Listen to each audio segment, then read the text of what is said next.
Hey, good morning. It's Dr. James. I do hope and pray this message finds you and your loved ones peaceful, thriving well. And if you're looking for a demonstration of whether or not I need to get this message out to you as soon as possible, check out this hair. That is someone who's like, I don't care. I got to get outside and make sure that you hear this message, because when I read this last night, I was like, oh my gosh, this is talking to me.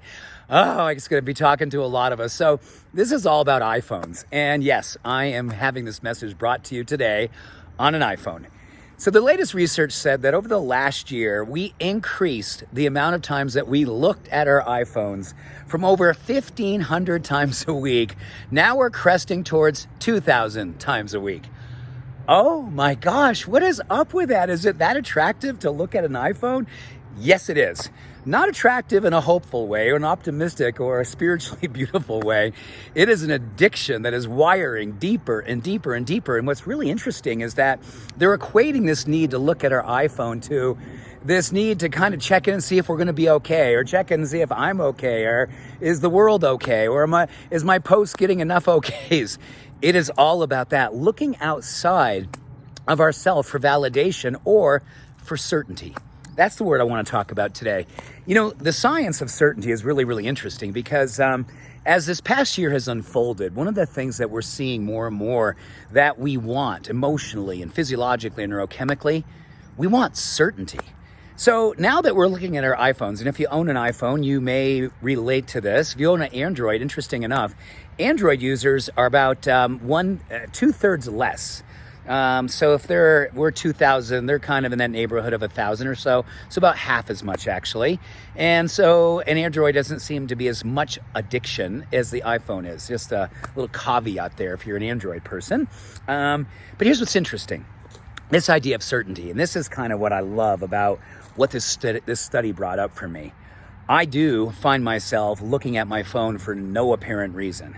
And what I started doing this morning, and I'm writing it down in my journal, my gratitude journal, is that when I have this desire, that's what it is, like this addiction, this pull, this impulse to look at my phone for no apparent reason, what I'm doing instead is I'm moving my phone away from me, taking it off my person and touching my heart, closing my eyes and doing a long, deep box breath.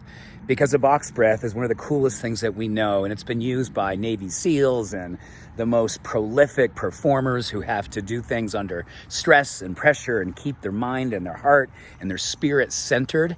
And it's all about taking 4-second inhalation, holding it 4 seconds, and then exhaling for 4 seconds and repeating that as a box would be box, boom, boom, boom, boom. And when you do that, and what's interesting, it takes about the same time as us booting up our phone, going to a certain page. So I'm box breathing instead. But here's the cool science. Certainty is given to us through self-actualization and something called self-efficacy, which is basically, okay, my intention is when I feel like I want to look at my phone, I'm going to look into my heart instead.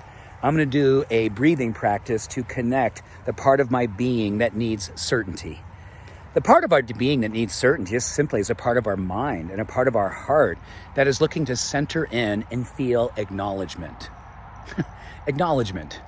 We can give ourselves the kind of most powerful acknowledgement that we're never, ever, ever going to get through digital platforms, through any part of technology. The technology of looking outside of ourselves for certainty or validation. So the opportunity is here for us to consider us, if this is something you can relate to. I'm going to take those 15 to 2,000 times a day and see if I can take maybe 10%, work up to 25, 40% over the next several months to every time I have the impulse to look outside, I'm going to go inside. I'm going to validate. I'm going to reassure. I'm going to bring certainty back to me, knowing that the truth of what I'm looking for, the validation of what I want to be standing for, the integrity that I want to be all about is simply a breath away. Because when we do the box breath, when we do that check-in in our heart, we literally feel the parasympathetic part of our nervous system say, I'm certain I'm at peace right now. I'm certain I have what it takes to move through this moment right now. And I am certain that I can continually move into this space of grace anytime that I'm looking outside versus going inside, to help myself remember who it is that I am, what I'm here to do. And simply what I'm knowing more and more I'm here to love inside so it can broadcast outside. So I hope this message speaks to your heart. I hope it makes you give yourself a sense of certainty about what today can offer you and the blessing that life is today, each and every moment. I love and appreciate you. Have an awesome day. Bye for now.